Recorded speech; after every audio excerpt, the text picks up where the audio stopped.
Palak rice సింపుల్గా ఇలా చేయండి, చాలా బాగుంటుందండి. ముందుగా పాలాకు ఒక కట్ట, మెంతాకు ఒక కట్ట తీసుకుంటున్నాను చూడండి. నలుగురికి అయ్యేంత రైస్కి ఇలా ఒక గిన్నెలో వేసుకొని నీట్గా కడుక్కోవాలండి. కడుక్కొని మిక్సీ జార్లో వేసుకోవాలి. ఈ ఆకుకూర అనేది మిక్సీ జార్లో వేసుకొని ఒక 5 పచ్చిమిర్చి తీసుకోవాలండి. ఇలా రెండుగా తుంచి అందులో వేసుకోవాలండి, మిక్సీ పట్టుకోవాలి. ఇప్పుడు 3 ఆనియన్ తీసుకొని కరివేపాకు తీసుకుంటున్నాను చూడండి. ఇలా సన్నగా పొడుగా కట్ చేసి పెట్టుకోవాలి. ఇది మిక్సీ పట్టుకోవాలండి, పేస్ట్ ఆకుకూర అనేది. చూడండి ఇలా పేస్ట్ అయ్యింది కదా. ఇది ఒక గిన్నెలోకి తీసుకోవాలండి. మొత్తము తీసుకొని ఇప్పుడు స్టవ్ ఆన్ చేసి ఒక బౌల్ పెట్టుకోవాలండి, గిన్నె పెట్టుకోవాలి.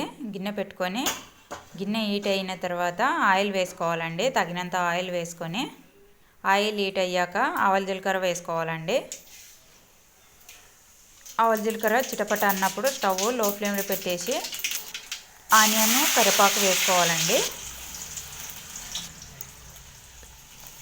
ఇప్పుడు medium flame, high to medium పెట్టుకొని ఒకసారి కలుపుకోవాలండి.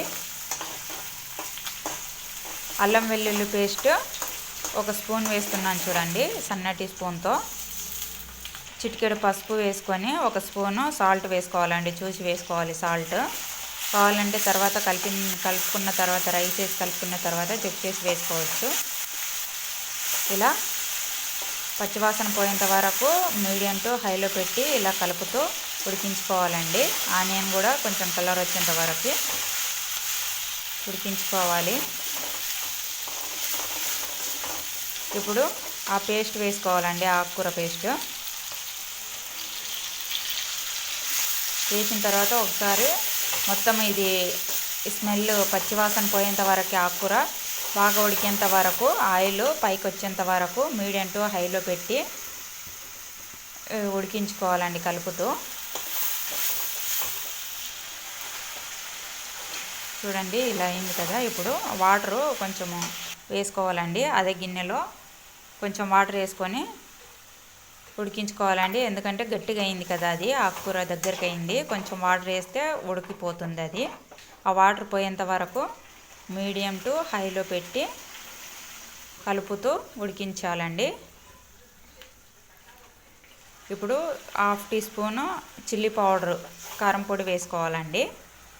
ఫ్లేవర్ బాగుంటుందండి, టేస్ట్ చాలా బాగుంటుంది. ఇప్పుడు ధనియా పౌడర్ ఒక స్పూన్ వేసుకొని ఇలా కలుపుకుంటూ ఉడికించాలి.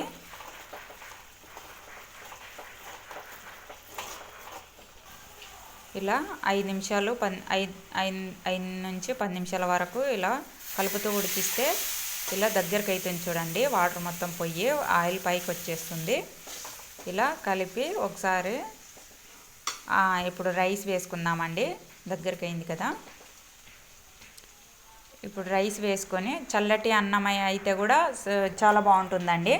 చల్లటి అన్నం అయితే స్టవ్ పైనే మీడియం టు లో ఫ్లేమ్లో పెట్టి ఇలా కలుపుతూ వేడి చేసుకోవాలండి. చల్లటి అన్నం అయితే, వేడి అన్నం అయితే స్టవ్ ఆఫ్ చేసి కిందికి తీసుకొని మొత్తం రైస్ వేసుకొని కలుపుకుంటే సరిపోతుంది.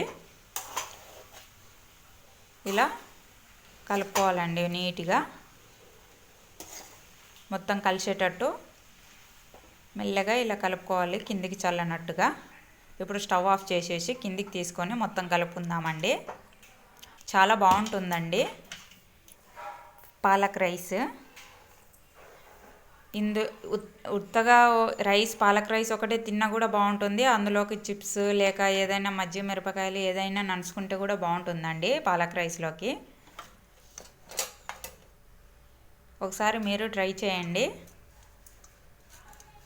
నచ్చితే లైక్, షేర్, సబ్స్క్రైబ్ చేయండి.